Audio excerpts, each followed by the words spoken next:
hilig natin magplano, pero hindi natin na-consider kung kalooban ba ng Lord yung plano natin. Minsan kasi, we are planning our own life alone. Hindi natin sinasali ang Lord palagi sa plano natin. Yung pinibuild mong buhay, baka magbulan ka na lang isang araw, gumuho ka na lang.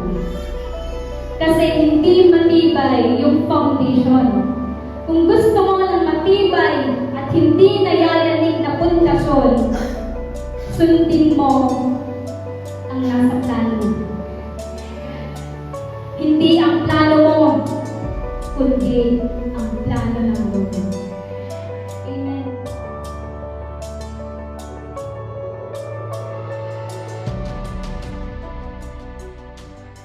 Samahan niyo po akong magbasa sa Efeso chapter 5, verse 17. Huwag kayong maging hangal. Sa halip, unawain ninyo kung ano ang kalooban ng Panginoon. Amen. Basbasan po ng ating Panginoon ang pagkabasa sa kanyang mga salita. Handa na po ba tayo na tanggapin ang salita ng ating Panginoon? Amen. Nabasa natin sa Efeso 5 verse 17. Sabi sa unang salita, huwag kayong maging hangal. Direct to the point. Walang paligoy-ligoy. Amen? Sinasabi ng salita ng ating Panginoon na huwag tayong maging hangal. Amen?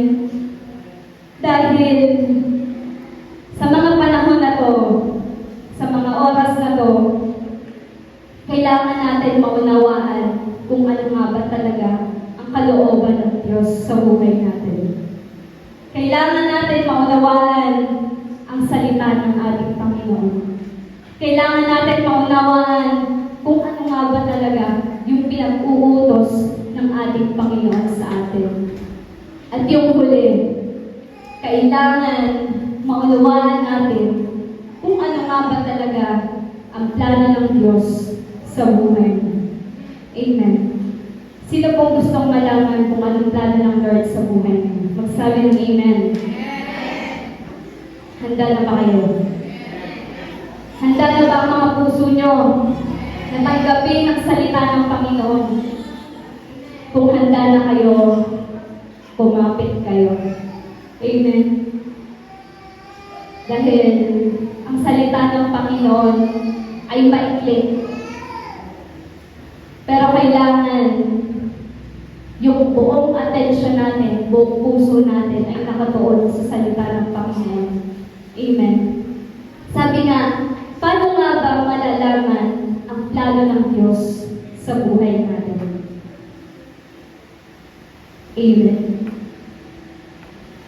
Ang sabi sa title natin, Divine Blueprint. Paano nga ba natin malalaman? Ang kailangan natin, Divine Blueprint. Ano nga ba yung blueprint? Amen? Sabi nga, ang blueprint ay isang detailed plan or drawing that provides a visual representation of how to make something. So, kapag ka po magpapagawa tayo halimbawa ng bahay, at gusto mong makita kung ano yung gusto mong kalabasan, o kung ano yung plano o yung disenyo ng itsura na bahay na gusto mong gawin, kailangan may blueprint ka. Amen? Kasi doon sa blueprint, nakasulat lahat kung gaano kalawak yung salas mo, kung gaano karami yung pintuan na gusto mo, at kung ano yung mga materyales na gagamitin sa pagpapatayo ng bahay mo. Amen? At kung gusto po nating malaman kung ano ang plano ng Diyos sa buhay mo, dapat meron ka nitong divine blueprint. Amen? Kung gusto mong malaman ang detalyeng plano ng Diyos sa buhay mo, dapat meron ka nito. Amen.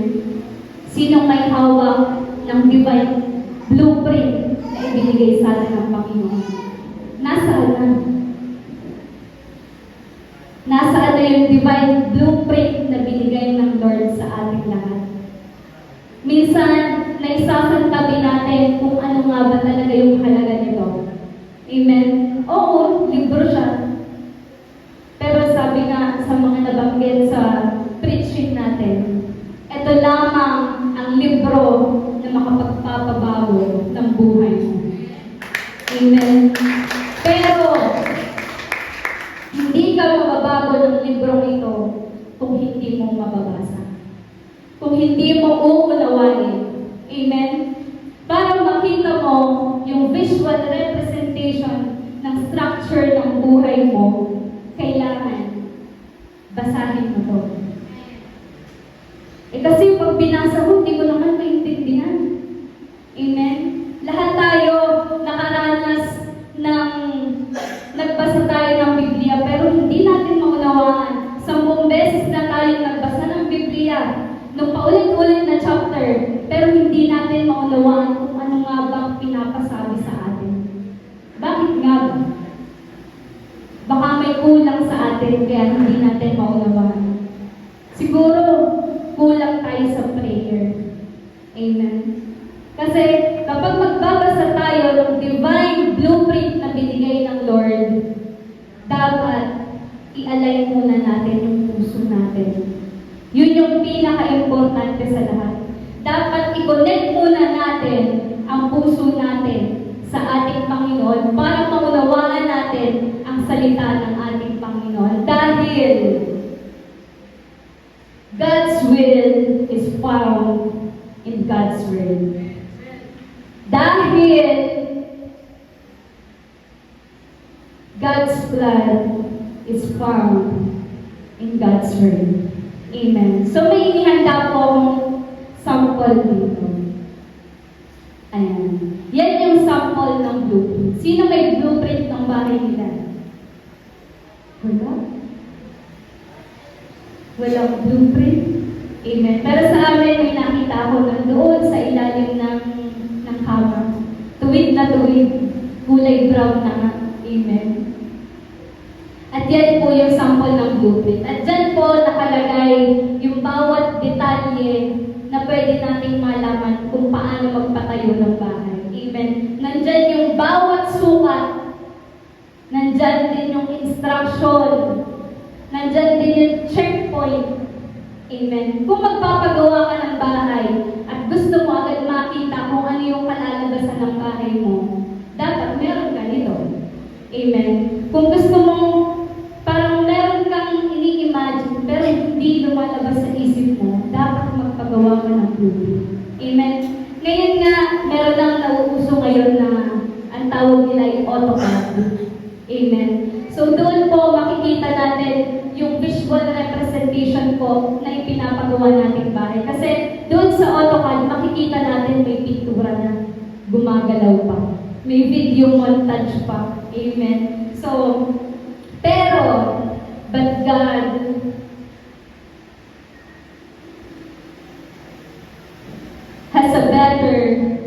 has a greater plans for us. Amen. Sabi nga sa Colossus chapter 1 verse 9 to 10. Kaya't mula nang marinig namin ito, patuloy namin idinadalangin sa Diyos na sana'y ipaunawa niya sa inyo ng lubusan ang kanyang kalooban sa pamamagitan ng karunungan at pangunawang kaloob ng Espiritu. Amen. Sino nakatanggap na ng banal na Espiritu ng ating Panginoon? Parang hindi na yata gumagana. Sinong nakatanggap na ng banal na Espiritu na binigay ng Lord sa bawat isa sa atin? Amen. Ayan po ay hindi lamang ibinigay sa atin. Yan ay pinapagana. Hindi yan basta lamang binigay sa atin. Yan ay regalo ng ating Panginoon para makita natin kung ano nga ba talaga yung plano ng Lord sa buhay natin. Amen. Sabi nga sa verse 10, sa gayon, makakapamuhay na kayo ng karapat-dapat at kalugod-lugod sa Panginoon.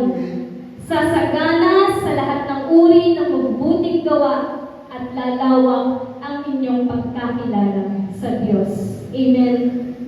So palagi po natin lingapin ang banal na spirito ng ating Panginoong Diyos. Amen. Baka kasi nakahulagpos na. Tingnan nyo nga sa ilalim ng inyong upuan at baka nandiyan na yung Espiritu Santo ng Panginoon. Baka nalaglag na sa upuan at nakatulog na. Amen. Tingnan, tapikin mo nga yung katabi mo. Tapikin mo nga yung katabi mo. Sabi mo, huy. Yung banal na Espiritu ng Lord, nalaglag na. Huy, gising. Amen. At kung palagi natin pag-iiralin ang pagkilos ng banal na Espiritu sa ating buhay, sabi nga sa nabasa natin, makikilala natin mabuti ang ating Panginoong Diyos. Amen. Hindi lang natin makikilala, kundi mararanasan natin kung gaano talaga kabuti ang Diyos sa buhay natin. Amen. Mabuti ba ang Lord? Nararanasan ba natin yung kabutihan ng Panginoon?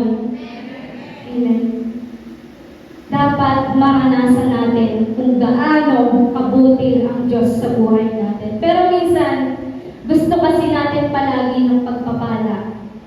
Amen. Sino ba may ayaw ng pagpapala? Pero, ayaw natin ng pagtutuwid. Amen. Napakahirap. Napakasarap ng pagpapala, pero napakahirap ng pagtutuwid. Amen. Sabi nga sa unang Thessalonica, chapter 4, verse 3 to 4. Ang kalooban ng Diyos na kayo'y maging banal at lumayo sa lahat ng uri ng kahalayan. Verse 4. Dapat maging banal at marangal ang pakikutungo ng bawat isa sa kanyang asawa. Amen. Magsabi ng amen na may mga asawa. Amen. Ang gusto pala ng Lord ay maging sanctified tayo.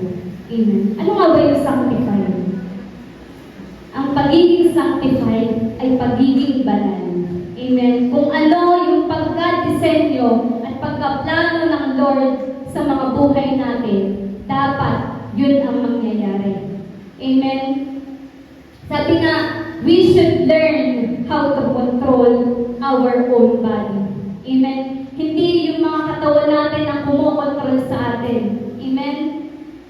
Dapat nakokontrol natin yung mga katawan natin in a way na kalugod-lugod sa ating Panginoon. Amen. Dahil ang katawan natin ay banal na templo ng ating Panginoon. At paano po makakakilos ang banal na Espiritu sa ating buhay kung nangingibabaw sa atin ang kasalanan? Ang mga bagay na hindi kalugod-lugod sa ating Panginoon.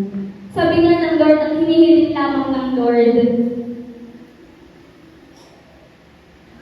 is not being perfect, but being holy. Hindi hinangan ng Lord na maging perfecto ka. Pero sabi ng Panginoon, maging banal. Amen. Kasi hindi naman natin kayang maging perfecto eh. Tao lamang tayo. Nagkakamali, nagkakasala. Pero pag hiniling natin sa ating Panginoon at nanguna sa atin ang banal na Espiritu ng ating Panginoon, makakamtan natin yung pagiging banal. Amen. Kasi kung hindi mo naman ma-eliminate ang mga distractions, ang mga temptations, kung hindi ka purposeful. Amen. Hindi mo maiiwasan yung mga distractions sa buhay mo. Hindi mo maiiwasan yung mga temptation, yung mga pagnanasa sa buhay mo, kung hindi mo alam kung anong purpose mo sa buhay. Amen. Kung hindi mo alam kung ano ang purpose mo, bakit hanggang ngayon dinudugtungan pa rin ng Lord ang buhay mo, maybe your life can be miserable. Hindi natin alam kung saan tayo papunta. Hindi natin alam kung saan ba tayo pupunta. Kung sa tamang daan ba? Kung sa maling daan ba? Sumunod sa dating daan ba? Amen? Kapag ka wala tayong purpose sa buhay natin, hindi natin alam kung saan tayo papunta. Amen? Kung hindi natin alam ang plano ng Diyos sa buhay natin, para tayong saranggola. Sino nakakita ng saranggola? Sino na nakaranas magpalipad ng saranggola? Parang saranggola na pasirok-sirok, hindi alam kung saan papunta. Sumusunod na lang sa hampas ng hangin. Amen? Dapat po nasusunod natin kung ano nga ba talaga ang nakasulat sa divine blueprint para mangyari ang pinakamagandang plano ng Diyos sa buhay natin. Amen? Kasi minsan, makakalimutin tayo eh. Parang may amnesia bigla. Ang hilig natin magplano, pero hindi natin nako-consider kung kalooban ba ng Lord yung plano natin. Amen. Sa blueprint, sabi ko nga kanina, merong instructions, merong checkpoints. Ang instruction ng Lord sa atin, paulit-ulit, amen. Hindi nyo ba napapansin? Sa mga fellowship natin, paulit-ulit lang ng ang Lord sa instruction natin. Sa instruction para sa atin. Dun sa mga checkpoint ng Lord, paulit-ulit lang din. Bakit kaya? Ba't kaya paulit-ulit ang Lord? Dahil ba makulit ang Lord? Kaya paulit-ulit siya? O dahil manigas lang talaga yung ulo natin? Amen. Kapag gumagawa ka ng kasalanan, walang conviction. Pero kapag kinokorek ka, bigla kang nagkakaroon ng pakiramdam. Amen? Nagkakandatisod ka. Amen? Ginagawang manhid ng kasalanan ang puso at tenga natin para hindi natin marinig at maramdaman ang tinig ng Diyos na nagsasabi, anak, mali yan. Tingnan po natin yung verse na ito. Sabi sa Jeremias 29 verse 11, For I know the plans I have for you. Napakaganda. Declares the Lord, plans to prosper you and not to harm you. Ganda. Plans to give you hope and a future. Grabe. Tingnan mo, basahin mo mabuti yung verse na binigay ng Lord sa atin. Tingnan mo nga, ang Lord na mismo ang nag-declare ng blessing sa'yo. Amen? Si Lord na mismo ang nagplano ng buhay mo. Amen?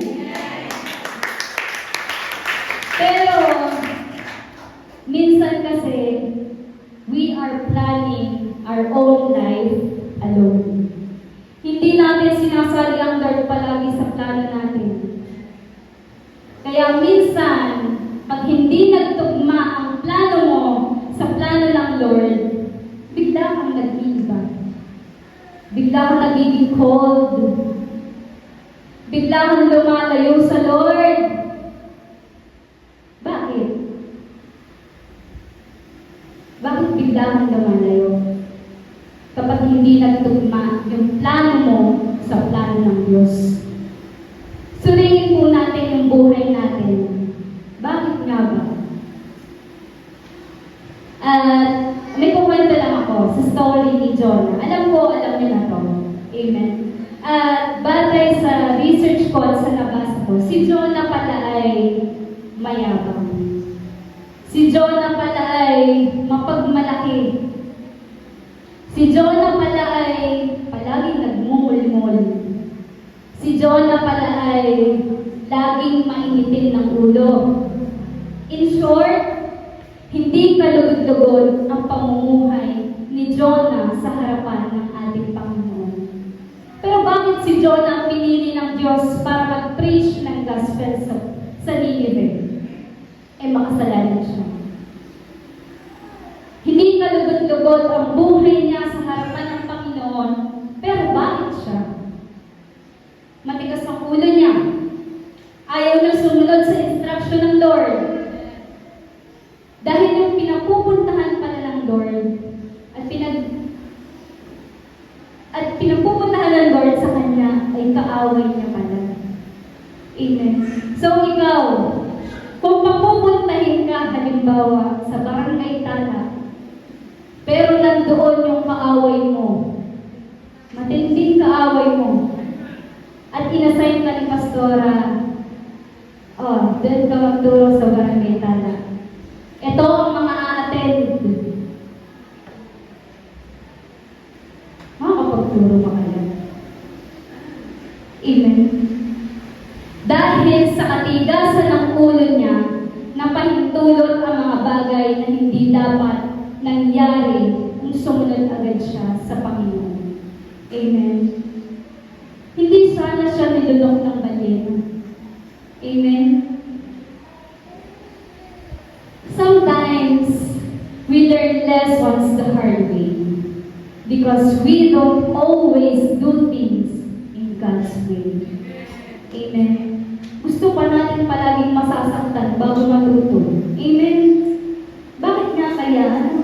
Palagi natin ipinipilit yung plano natin kahit na alam natin mali. Ginawa na nga tayo ng Lord ng divine blueprint para alam natin kung paano natin ibibigay yung buhay natin na naaayon sa ating Panginoon. Pero bakit patuloy pa rin natin pinipilit yung gusto natin? Bakit patuloy pa rin natin pinupush yung gusto natin? Kahit alam naman natin hindi kalugod-lugod sa Panginoon. Amen. Pinipilit natin yung tao o yung sitwasyon na nakaayon sa plano natin, pero hindi naman yun ang gusto ng Lord sa atin. Binigay na nga sa atin ito ng Lord. Amen. Para maiayon ang buhay natin sa plano ng Diyos. Amen. Ang kailangan lang talaga natin ay unawain.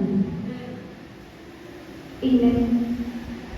Minsan, oo, mahirap unawain ang salita ng Panginoon. Pero kung bubuksan natin ang puso natin at isusurrender natin yung buong buhay natin sa Panginoon, magiging madali ang lahat. Pero siguro, hindi na magiging madali ang lahat. Pero alam natin na mapagtatagumpayan natin yung bagay na hindi natin may surrender sa Panginoon. Amen. Sabi nga sa unang Thessalonica 5 verse 18, at magpasalamat kayo sa Diyos sa lahat ng pagkakataon, sapagkat ito ang kalooban ng Diyos para sa inyo, sa inyong pakikipag-isa kay Kristo Jesus. Amen. Magpasalamat tayo dahil meron tayong Diyos na makabahin. Meron tayong Diyos na mapagpatawad. Meron tayong Diyos na mapagmahal. Kasi kung wala, nasa na kaya tayo ngayon? Panigurado, alam na alam natin kung saan tayo pupulutin kung wala ang Diyos sa buhay natin. Amen. He is giving us so much.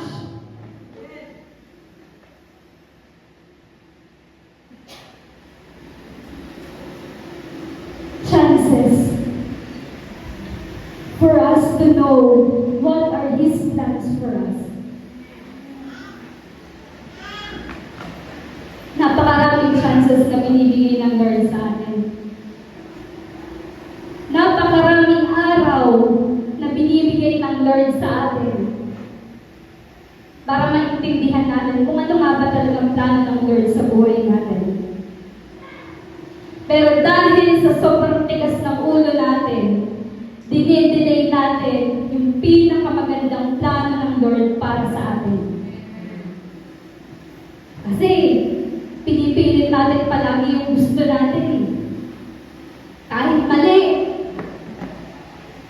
enjoy eh. Masarap sa pakiramdam eh. Masaya eh. Kahit alam natin hindi kalooban ng Lord, pinupush natin. Alam mo ba kung bakit ka nasasaktan? Alam mo ba kung bakit ka nahihirapan?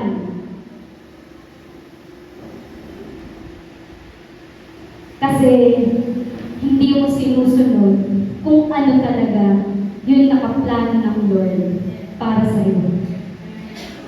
Kailangan mong maunawaan kung ano ang nilalaman nito. Kasi nandito lahat yung instruction kung paano mo i-build ang buhay mo na kasama ang Panginoon. Hindi ang plano na gusto mo sa buhay mo. Amen. Alam mo ba kung ano yung personal will of God sa atin? Alam mo ba kung ano yung personal will ng Diyos sa buhay mo? Alam po ba natin?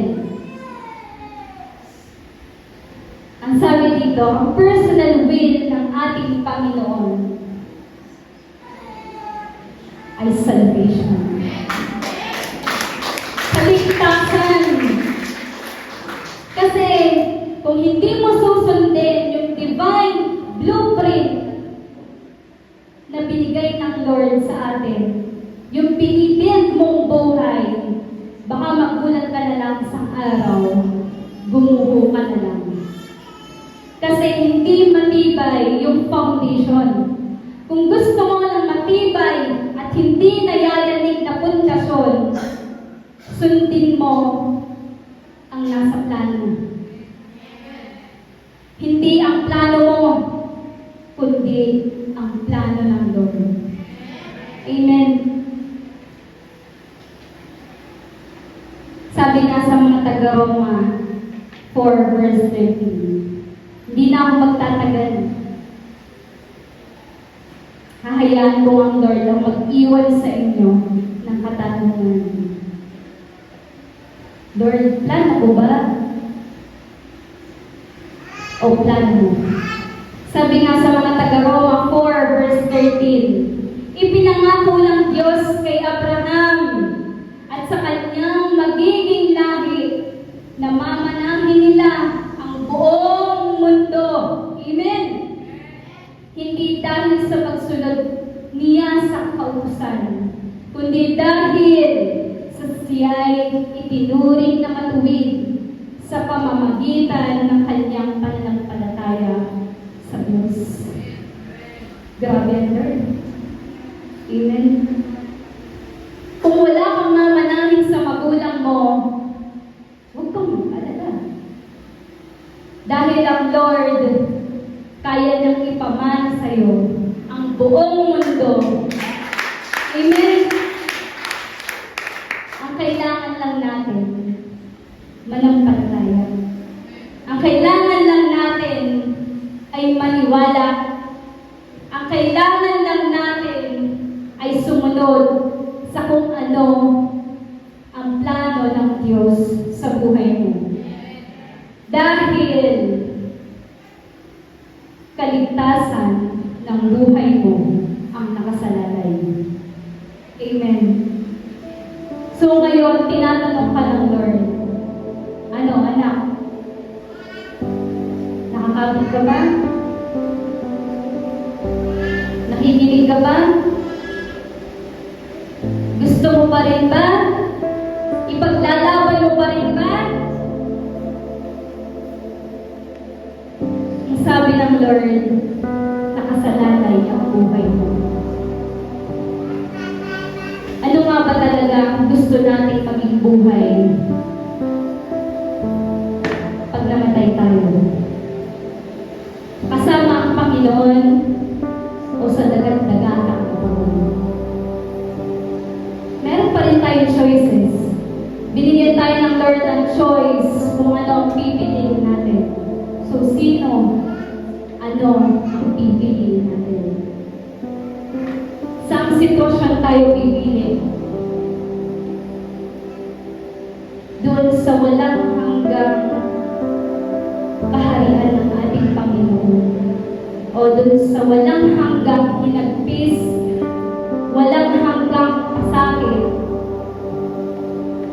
na kayang ipadala sa atin. Depende sa choices sa buhay natin. So ngayon, nauunawaan ba natin ang salita ng Panginoon? Nauunawaan ba natin kung ano nga ba talaga ang plano ng Lord sa buhay natin? Ang tanong ng Lord, anak, ipipilit mo ba yung plano mo? Anak, magmamatigas ka pa ba?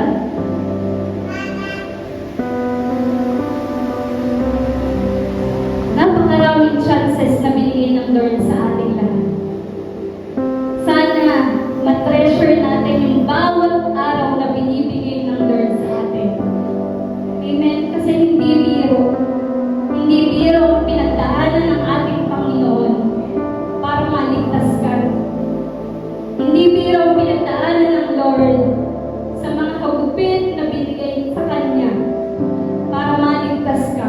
Tapos ngayon, magpaplano ka ng sarili mong buhay. Good luck to you. Amen. Okay, kasi kung sa plano ng Diyos nakaalay ang buhay mo, hindi ka mahihirapan. Mahirapan ka man, pero kasama mo ang Lord. Amen. Mahirapan ka man sa sitwasyon ng buhay mo ngayon, alam mo hindi ka nag-iisa. Amen. Alam mo may karamay ka. Ang kailangan mo lang sundin ay kung ano yung nasa divine blueprint na binigay ng Lord sa bawat isa sa atin. Amen. Gusto ko lamang po kayong iwan ng salita mula sa ating Panginoon. Paano kung ito na yung huling chance ng buhay mo?